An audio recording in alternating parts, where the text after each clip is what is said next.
Hi guys, எங்கள் வீட்டு செடியெல்லாம் பாருங்கள். இப்போ தான் தளர்ந்து வந்துருக்கு. மழை விட்டோன்னே மழை பெஞ்சிருக்கனால ஒவ்வொரு செடியும் பட்டு போயிடுச்சு. இங்கிட்டு கொஞ்சம், இங்கிட்டு பாருங்கள். இப்போ தான் கொஞ்சம் இது பச்சை மிளகாய், செம்பருத்தி செடி இங்கே இருக்குது பாருங்கள். செம்பருத்தி செடியா இங்கே மிளகாய் செடி காய்க்கவே இல்லைன்னு நினச்சேங்க. குண்டு மிளகாய் செடி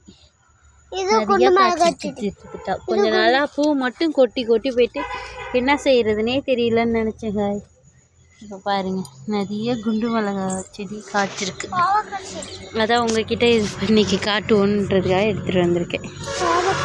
இங்க பாருங்க, இதில் ஒரு 5-6 பாவக்காய் இருந்துச்சு. அதை பாப்பாவுக்கு மருந்துக்காக ஒரு ட்ரீட்மெண்ட் ஒன்றுக்காக எடுத்துக்கிட்டேன்.